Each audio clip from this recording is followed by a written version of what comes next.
Take a priest, pair it with excessive libido suppression, and add a young possessed woman strapped to the bed in need for an exorcism, and what you get is the following story. Well, in this video we follow Father Michael on his way from sin to confession, look at all the problems he brings to this small town in Mexico, and figure out better ways on how to beat the Demon King Balban in the Exorcism of God 2021. Let's go.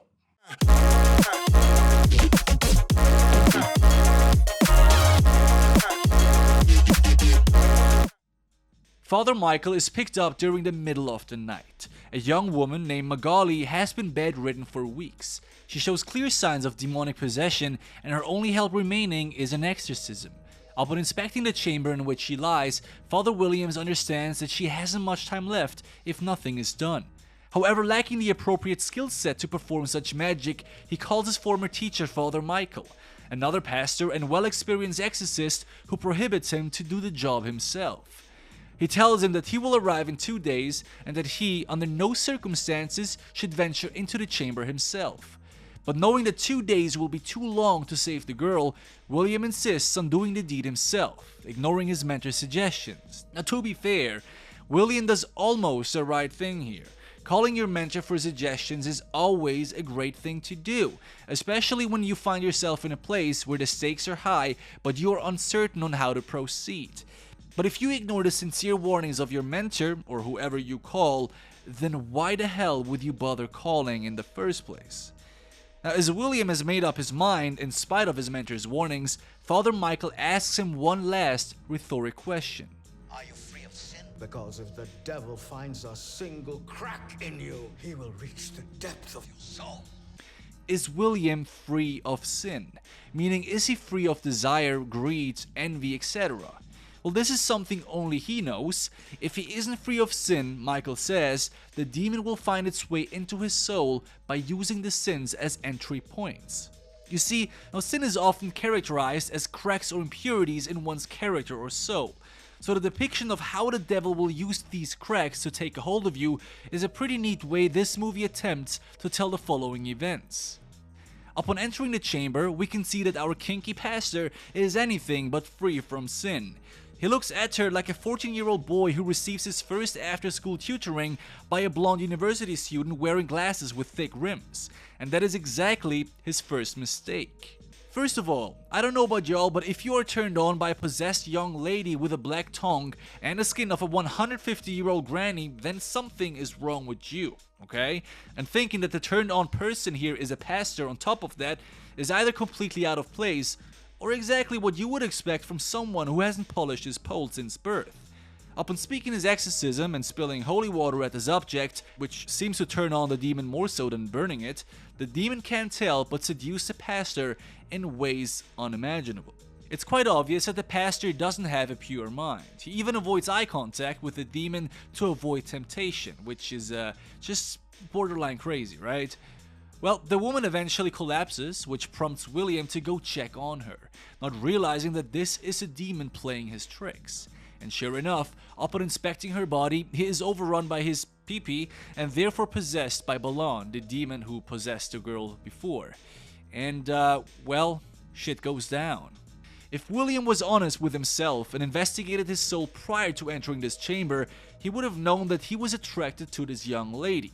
This would have been enough for him to realize that any sort of direct interaction with that subject is dangerous and must be avoided. The best thing he could have done was to stand by, do whatever he can do without facing the demon, and wait for Father Michael to arrive. At this point, however, it is already too late, right? The sin has been committed and William has to live with it for the rest of his life. Now we fast forward 18 years where the real movie starts. William is still living with the same community. By now, however, he has become a saint. He takes care of the people, looks out for the orphanage, and is in constant contact with the Vatican that sees him as the most valuable member of the church. It goes without saying that nobody knows about the incident of 18 years ago. But I also must mention that William is actually a good person. Apart from this grief sin he had committed back then, he sincerely cares for the people and struggles deeply with this sin every day. But not only does he feel like a fraud, which he kind of is, but on top of that, a mysterious illness is haunting the children of the town. Kids die daily and the cause is yet to be revealed. After attending the needs of the people as usual today, he finally decides to come clean and confess his sins to the local bishop. He realizes that as long as he's carrying around this secret, he won't be able to look into the future. But once he arrives at the bishop's office, something strange happens. Even though William states that he is about to confess a heavy sin, the bishop interrupts him and tells him how proud the Vatican is instead.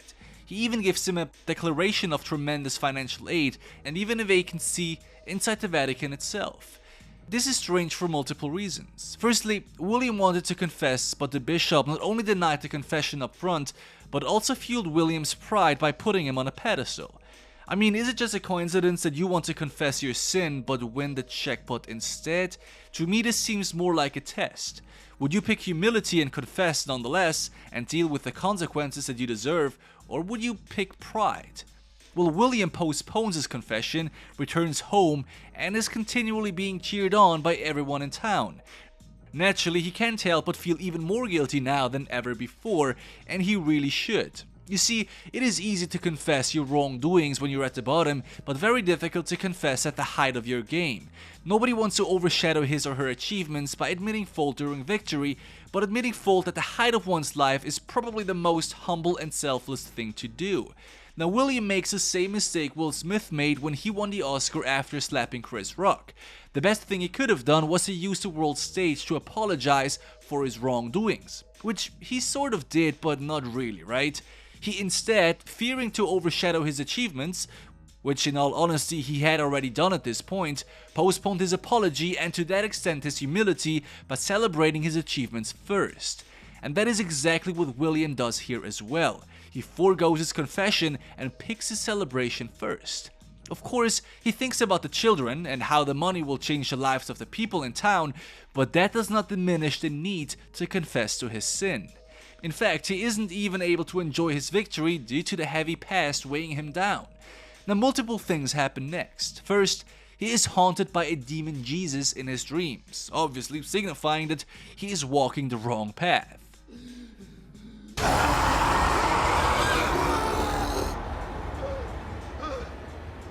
At the same time, he is notified by another phone call about a new demonic possession that requires his expertise.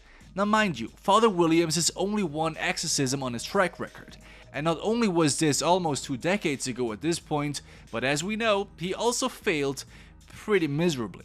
This time the victim is once again a beautiful young woman. She is currently in prison, and upon visiting her, we find out that it's once again Balban who has taken over the body. Knowing that William stands no chance, especially since he knows for a fact that he has lost to Balban once already, he decides to call Michael, his mentor, instead. Now his mentor arrives just a day or two later, and happy to see each other, they embrace their reunion, but Michael can't help but feel suspicious about William's request. After all, he ignored his warnings last time and defeated Balban himself, at least that's what he was told. So why would he need any help a second time around? Now, instead of stepping forward and finally reveal his dark secret to Father Michael, William decides against it and thus commits another sin. Not only has William the audacity to keep on with his lies, but he also voluntarily invites his mentor Michael for support so that he can continue avoid facing his problems. It's really nothing more than cowardice at this point, but the worst thing is yet to be revealed. While both of them are discussing the case, they hear screams coming from the orphanage. They rush back only to find another possessed sister haunting the children. Now, whatever is going on here is not explained well. Who these other demons are or where they come from is not entirely clear, but it does mean that the time is running out and that something must be done ASAP. So, our priests make their way to the prison and attempt to exorcise Balban. They enter the cage, oblivious of any precautionary measures, and get busy dealing with the demon. But suddenly, of course, the door behind them shuts, closing them in, while at the same time pretty much every other inmate starts going crazy. Now just moments later, the demon attacks Michael, who is almost killed. The two just barely avoid death and can escape for now. Now here's the thing. First of all, we got one kinky demon king who seems to be into guys, and additionally, we are in a prison, which is probably the worst place to be at if all it takes for a demon to possess someone is an impure person. I mean, pretty much every inmate is an easy target, right? and we don't really want to face an army of demons. So the best idea would be to either relocate every other inmate or isolate Balban instead. Our characters actually try to convince the guards for that, but are shut down immediately. The exorcism must take place in here, which is a pretty bad idea. We will see exactly why. Now the two plan their strategy and come up with some generally great ideas. Firstly, Father Michael intends to vaporize holy water so that the demon can't jump from body to body, which is a fantastic idea. On top of that, bathing in holy water or wet the floor with it would also seem to be a great idea to slow down their enemies or protect themselves from them. What they fail to do, however, is the most important thing: confessing their sins to each other. Now, if that wasn't enough, once William steps outside to discuss matters with Magali, the woman who was possessed 18 years ago, it is revealed that Esperanza, the girl who is possessed right now, is Magali's and William's daughter. Basically, it was, William was possessed and, well...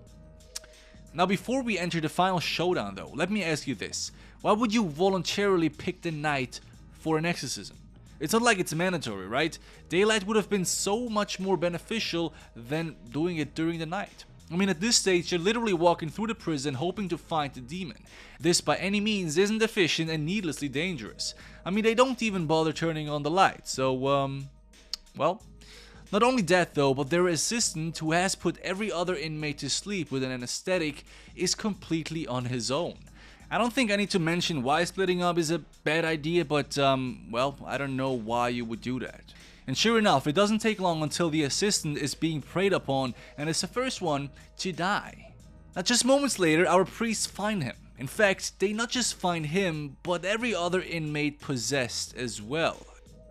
Now busy spitting their exorcism bars like Tech 9, they make progress, but are ultimately almost defeated. You see, their spells don't seem to work, and they must escape for the time being. Considering the failed exorcism, William's lie is exposed. There is only one reason for his spell to not work, and that is that he is full of sin and therefore too weak. Father Michael berates him and can't believe that his own student lied to him. If he only spoke the truth, be it just to save his own ass, none of this would have ever happened. Michael subsequently dies from his injuries and speaks a few last warning words to William. Now William continues with his escape, starts a video recording to confess his sins to the world, and enters the final round with the demons. By having finally confessed his sins, his spells regain their power, which looks like it was quite easy, huh? He more or less easily destroys the smaller demons, but is eventually knocked unconscious by Balban. He wakes up in captivity, which is always a bad thing, and is pressured into a deal with the Demon King himself. You see, Balban, who has still power over Esperanza's body, who as we now know is William's daughter, threatens to kill her if William denies the deal. So, in the end, he has no choice but to accept the deal to save his daughter and the people of the town. But this isn't the end of the story. You see, the demons have learned, much other than our priests. They don't make the same mistakes twice. It turns out that the deal ended up in the instant banishment of Father William's soul, meaning it is no longer him that lives in his body, but Balban reincarnated. In the last few scenes, not only do we see the bishop and Balban embracing each other, which is peculiar, but we also see how Esperanza seems to have become a vessel for a more positive force, indicating that the real battle has only just begun. Well, this movie was pretty decent. I did enjoy it, but the pacing was a little bit off. Where do you think that the characters go wrong, and what would you have done instead? Let me know in the comments, pass us a like if you've enjoyed it. Thank you so much for watching, and I'll see you again soon. Take care, peace out, and binge another one.